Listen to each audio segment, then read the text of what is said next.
O Senhor esteja convosco. Ele está no meio de nós. Proclamação do Evangelho de Jesus Cristo segundo Mateus. Glória a vós, Senhor. Naquele tempo, Jesus retirou-se para a região de Tiro e Sidônia. Eis que uma mulher cananeia, vindo daquela região, pôs-se a gritar: Senhor, filho de Davi, tem piedade de mim. Minha filha está cruelmente atormentada por um demônio. Mas Jesus não lhe respondeu palavra alguma. Então seus discípulos se aproximaram e lhes pediram: Manda embora essa mulher, pois ela vem gritando atrás de nós. Jesus respondeu: Eu fui enviado somente às ovelhas perdidas da casa de Israel. Mas a mulher, aproximando-se, prostrou-se diante de Jesus e começou a implorar: Senhor, socorre-me. Jesus lhe disse: Não fica bem tirar o pão dos filhos para jogá-los aos cachorrinhos. A mulher insistiu: É verdade, Senhor, mas os cachorrinhos também comem as migalhas que caem da mesa de seus donos. Diante disso, Jesus lhe disse: Mulher, grande é a tua fé. Seja feito como tu queres. E desde aquele momento sua filha ficou curada. Palavra da salvação. Glória a vós, Senhor. Queridos irmãos e irmãs, na festa que a gente celebra toda quarta em memória à Virgem do Perpétuo Socorro, fomos também chamados ao desafio do Evangelho cotidiano, do dia a dia, a sempre, como discípulos, aprender do Mestre Jesus o seu jeito, sua maneira, seu estilo de vida. Maneiras que vai, pouco a pouco, também tornando o cristianismo sal da terra e luz do mundo, fazendo de nós cristãos fermento para que essa massa, que é a humanidade, receba um novo sentido de dentro. E esse Evangelho é e continuará sendo um desafio. Alguns mestres da espiritualidade sempre usam, tentar se colocar na cena dessa mulher que, com humildade e fé, as duas têm que caminhar juntas sempre, simboliza o cristão que nunca desiste de pedir ao Senhor a graça do amor, a bondade da perseverança. Esse é um sentido interno, voltado para a nossa espiritualidade, a maneira como a gente vai, sentindo Jesus. Tem até mestres espirituais que usam esse sentido do cachorrinho, um sentido bonito, piedoso, Hoje as pessoas têm esse carinho com pequenos cachorrinhos e tratam com muito amor, às vezes até como se fosse um filho, uma criança. Então, é uma maneira de ler. Mas esse Evangelho é um desafio para a fé cristã. Para aqueles que querem viver verdadeiramente o sentido de um mundo indiferente, pagão, às vezes distante de Deus. Mas não por culpa própria. Mas porque ainda nós não nos damos conta do chamado, do sentido e da missão cristã. E é uma missão que, a partir de Marcos, Lucas e Mateus tentaram refletir, porque afeta diretamente a própria noção, forma e compreensão de Jesus, compreender sua missão aqui na Terra. Se a gente vê, eu fiz uma ênfase na fala de Jesus, para que a gente possa se dar conta de que mesmo Jesus, na sua vida humana, enquanto homem, foi crescendo em conhecimento da vontade do Pai. Isso nos incentiva, então, sempre a cultivar uma espiritualidade madura, aberta, acolhedora e dialógica com Deus Pai. Em outras palavras, Jesus, enquanto homem, não sabia tudo. Teve que aprender. Lá em Lucas, para que essa passagem não ficasse tão dura, Lucas vai quase que redimensionar, dizendo que Jesus, enquanto ser humano, crescia em sabedoria, estatura e graça diante de Deus e dos homens.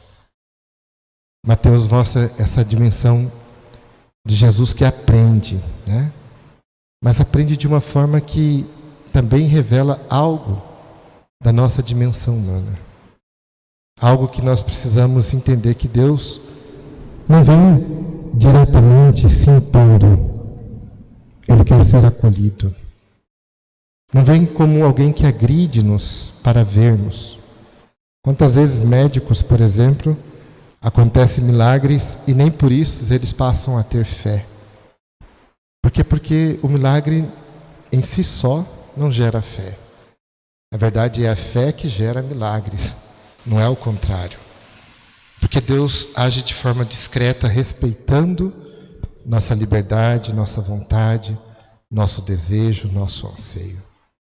Então esse evangelho vai mostrar esse desafio a nível pessoal com Deus, mas também a nível eclesial, ou seja, a igreja enquanto sinal e instrumento de Deus para a salvação do mundo. A igreja que, como peregrina nesse mundo, precisa aprender sua missão em cada época, em cada tempo, de que maneira ela vai responder. Então Jesus aqui primeiro vai mostrar uma dimensão importante para nós. Ninguém, seja quem for, bispo, padre, papa, leigo, leiga, religioso ou religiosa, ninguém, pagão ou não pagão, tem direito à graça de Deus. A graça é um dom imerecido. Não é por méritos, não é por nossa vontade, não é pelo nosso esforço. É uma bondade do Senhor. São Paulo chega a dizer que todos nós fomos presos, aprisionados, seja pagãos, seja judeus. Uns pela lei, outros pela vaidade. Todos foram privados da graça divina. E Deus se utilizou dessa ausência da graça para agir com misericórdia. E ainda Paulo diz assim, que onde abundou o pecado na humanidade, Deus fez superabundar a sua bondade, o seu amor e a sua misericórdia. Para que entendamos que ser cristão não é somente um ato do querer, mas é uma resposta ao amor que nos quis primeiro, que nos chamou primeiro. Então alguma coisa despertou a fé nessa mulher. E Jesus aqui nesse diálogo com ela vai nos ensinando, nos mostrando, né, pouco a pouco, que essa graça imerecida, né, passa até despercebido pelo Senhor. Ela diz, olha Senhor, a minha filha está cruelmente atormentada, tem piedade de mim, né? E Jesus responde de uma forma quase que indiferente, né? Não deu muita bola para ela, como quem diz, não é da minha conta.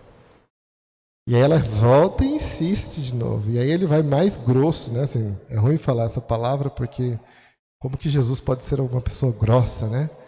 Mas não é grosseiro de grosseria, né? Havia um apelido aos pagãos. Eles eram chamados de cachorros, cães. Marcos vai falar, não é bom que o alimento da mesa seja dado aos cães, aos pagãos. Então essa expressão dura na boca de Jesus, né, mostra justamente essa dimensão de que não é por mérito, não é por uma coisa minha, né, é uma bondade de Deus. Só que ao mesmo tempo o evangelista faz isso. Jesus fala assim, né? E isso nos ajuda. Eu fui enviado somente às ovelhas perdidas da casa de Israel. Jesus tinha uma convicção, uma compreensão. Teólogo famoso, né? Mestre espiritual também, chamado Antony de Mello, ele falava, temos que ter medo das pessoas convictas, convencidas. Porque muitas vezes uma pessoa muito convicta não peca por maldade, mas peca porque pode ter uma convicção fechada. E nesse evangelho nós vemos a abertura de Jesus ao mistério do Espírito na vida dele. Quando ele diz, somente fui enviado para as ovelhas da casa do meu pai, ele está dizendo, os pagãos não merecem nada. E aí ela continua com a fé, mas também agora com a humildade. Diante de uma atitude que a humilhou, ela não voltou atrás. Ela perseverou com humildade e pediu: Senhor, é verdade, mas os cachorrinhos também comem as migalhas que caem da mesa dos seus donos. E a partir desse momento, sobretudo em Marcos, quem acompanha os evangelhos, percebe que Marcos vai dizer: a partir daquele momento, Jesus passa a visitar a Samaria, Tiro, Sidônia e toda a região da Decápole, a região dos pagãos. Ou seja, essa é um giro, é uma mudança na compreensão de Jesus. Quanto que isso pode nos ajudar muitas vezes?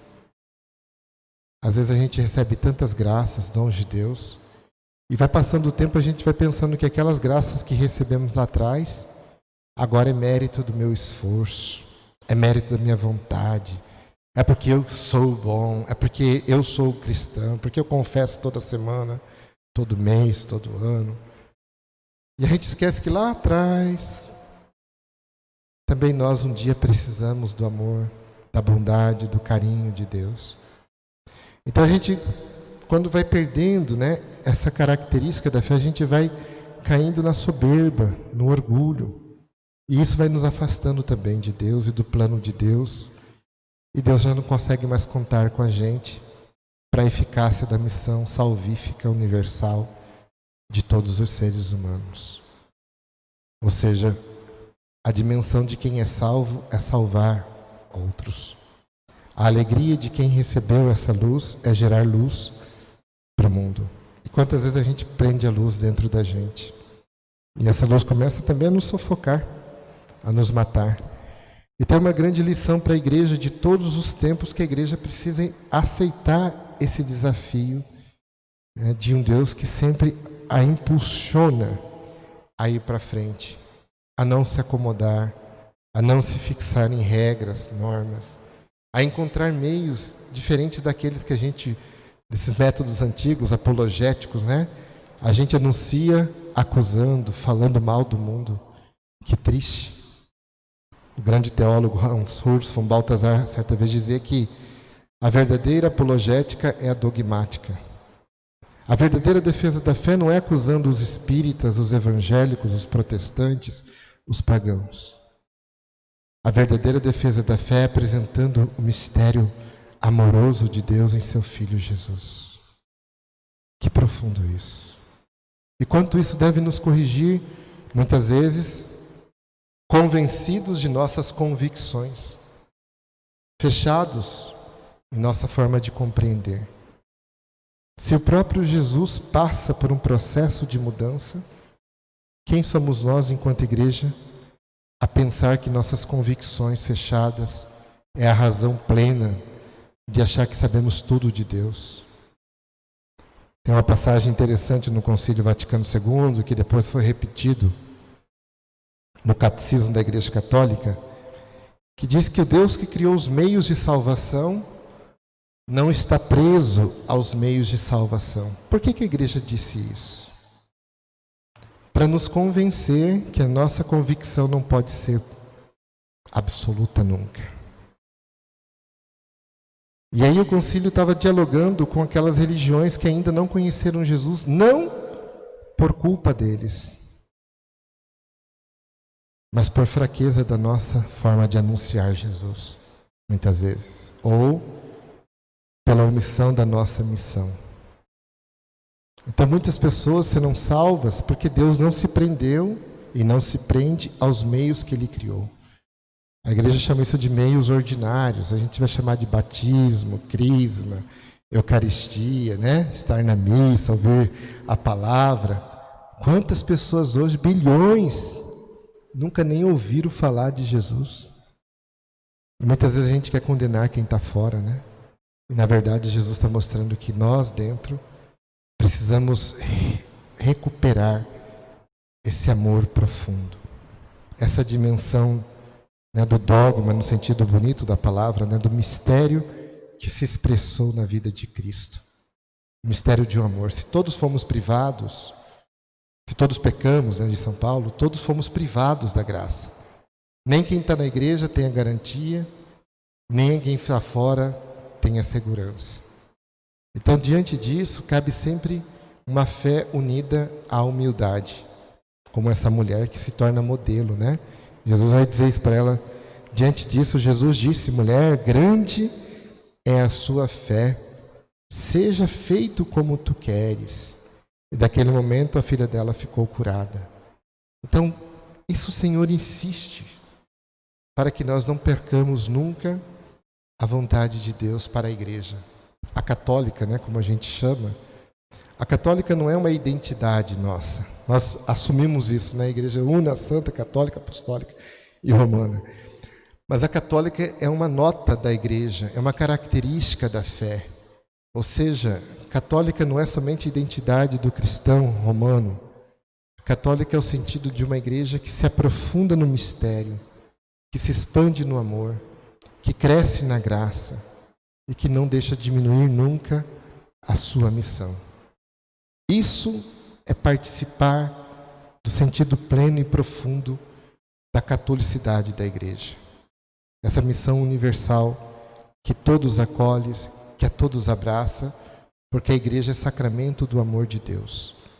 Deve, né? Não é ainda, porque ela é santa e pecadora. Ela é peregrina no mundo, está marcado por falhas. Mas o seu dever nunca deve morrer nela. O dever de ser sinal de esperança para o mundo que clama por isso.